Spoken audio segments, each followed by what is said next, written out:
Hello friends, तो आज की इस वीडियो में बताऊंगा कि आप गूगल क्रोम के मल्टीप्लाई ब्राउज़र किस तरह से बना सकते हैं। चाहे आप 10 ब्राउज़र बना लें, चाहे आप 20 ब्राउज़र बना लें, तो इस वीडियो में आपको बताऊंगा। तो सबसे पहले आपने गूगल क्रोम को ओपन करना है। ओपन करने के बाद ये जो आइकन दिख रहा है आपको, इसके ऊपर आपने क्लिक करना है। यहाँ पे आप क्लिक करोगे तो इसको थोड़ा स्क्रॉल डाउन करेंगे तो ये नीचे जो ऑप्शन आएगा एड्स का, ऐड के ऊपर आपने क्लिक करना है। यहाँ पे आप क्लिक करेंगे तो ये वाला ऑप्शन आपके पास ओपन हो जाएगा लैपटॉप में।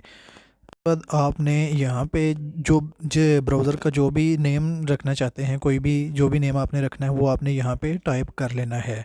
तो उसके बाद आपने यहाँ से एक पिक्चर सेलेक्ट करनी है जो कि ब्राउज़र का लोगो होगा। तो मैं यहाँ से ये वाली पिक्चर सेलेक्ट कर लेता हूँ। तो उसके बाद मैं ऐड के बटन के ऊपर क्लिक कर देता हूँ। तो ये हमारा जो ब्राउज़र है वो क्रिएट हो चुका है, क्रोम का एक और ब्राउज़र क्रिएट हो चुका है।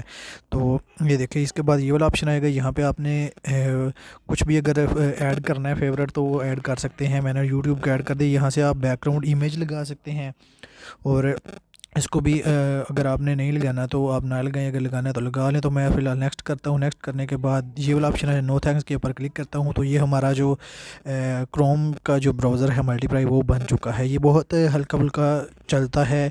इसका अब आपको बनाने का ये फ़ायदा है, अगर आप 20 ब्राउज़र भी बना लेते हैं, अगर आपका लैपटॉप अच्छी क्वालिटी का आता है, वो बहुत इजी से आपके लैपटॉप में ये वर्किंग करेंगे।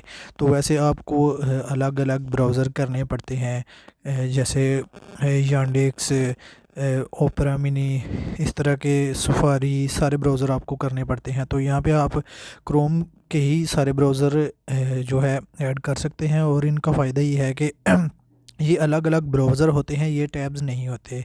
तो इनका फ़ायदा ये है कि ये बहुत आसानी के साथ लैपटॉप में वर्किंग करते हैं। तो आपको पता चल गया होगा कि किस तरह से गूगल क्रोम के मल्टीप्लाई ब्राउज़र क्रिएट करते हैं।